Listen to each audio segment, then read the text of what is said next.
Hi David, what were your, obviously off to a great start, what were your sort of thoughts on the way the evening and the match panned out after that?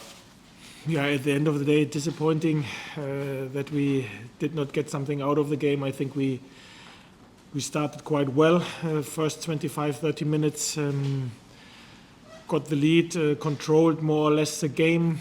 The crowd started to get nervous, and unfortunately then after the injury of Uju and the substitution, I think we were a little bit shocked afterwards, and then more or less with the first shot on target, they scored out of nothing. And obviously the mistakes which we've done, the individual mistakes which we've done before the games, we've spoken about this in the past, that we can't do mistakes like this, and we've done it again. Cost us, and second half, to be fair, we didn't kept the ball well, had so many easy turnovers, so many missed passes, that we were not able to go out of our own half and got under a lot of pressure, where the players worked quite hard, but this was in ball possession then unfortunately not good enough. And at the end of the day, I think you can say we deserved this defeat against a very good side, where we made too many mistakes, and obviously we're not able after the first good 30 minutes to keep the composure and to play after the substitution which we have to do from Uju. You mentioned mistakes a couple of times there. Is that, can you coach those mistakes out of the players, or is that a case of maybe you need more players, or what? No, at the end of the day, this today it was, I think, quite obviously there's nothing about the tactical approach, or this is all about focus, concentration, and judge the situation in the right manner, what you can expect from your guys. So this is what today happened, unfortunately, in this game. When we have not done mistakes like this, like in the last couple of games, we always looked very solid. Today, unfortunately, after the first half an hour, it was not the case. And goals change games, everybody knows this, and which we gave away too easy. And unfortunately, today, this was then the reason that we didn't get something out of this game against a good opponent. Just finally for me, and I mean, we could hear that some of the fans, obviously, they'd seen a lead and ended up sort of losing the game. They didn't seem very happy with the substitution of Adam Ida, and they didn't seem happy at the end. They were sort of singing a few songs. Were you aware of that, or was that easy to shrug off if the fans aren't happy? Well, I think they have every reason. We are not happy as well. They can't be happy about the result, about individual substitutions or whatever. So this is not where I'm really worried about. I have to make these decisions, but that they are in general not happy with losing a game after you have the lead, where we had so good couple of games beforehand, is okay.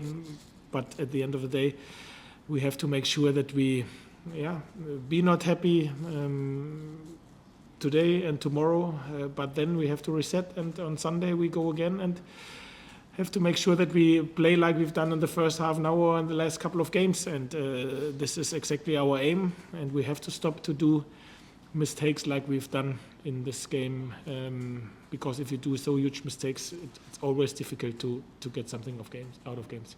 How crucial was it when you lost Wagner, David, because the steam seemed to go out of the tight end? Yeah, I think it was quite obviously that today the players got were a little bit shocked after the substitution. We have a few injuries anyway, and then if another player who is in a good form, who scored a great goal, scored the winner last or 3 days ago, had to go off. Unfortunately, this affected the group, and afterwards we were not able to continue like we've done.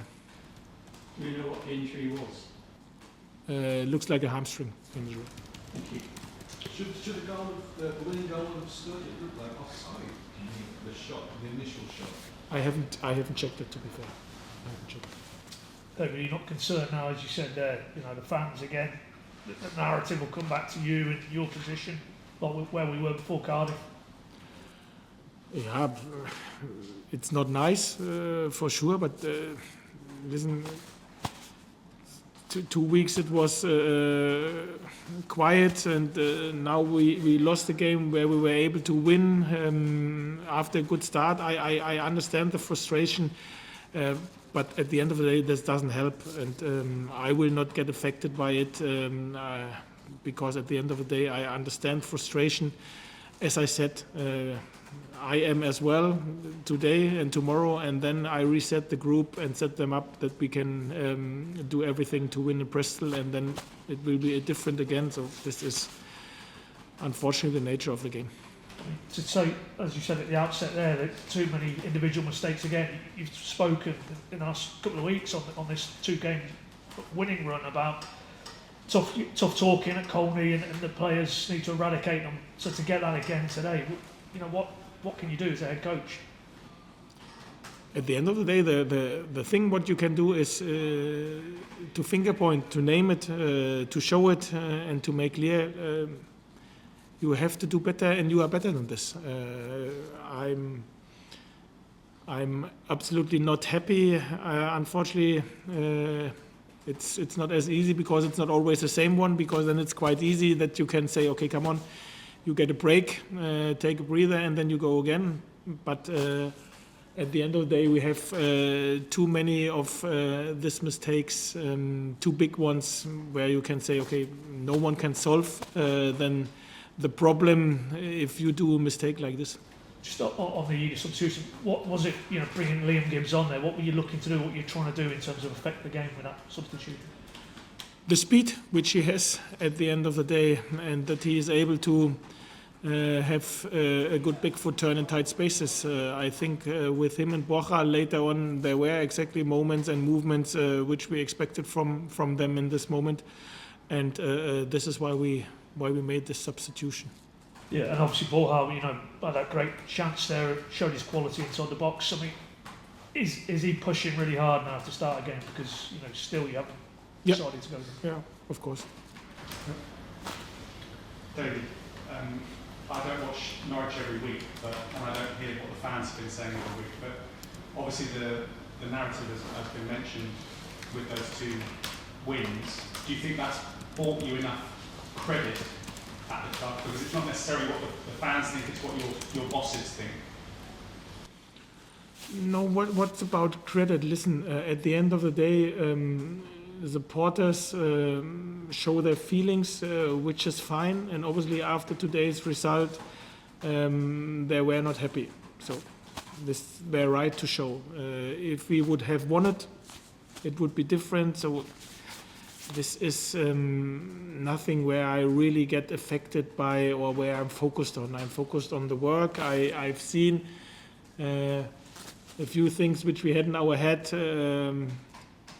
paid off, especially in the first half an hour, and obviously after the injury and after the goals which we conceded, which were super avoidable, we were not able to play to our level in the second half. So this is absolutely clear that then the supporters are not happy. So I have the main responsibility for it. I always said this.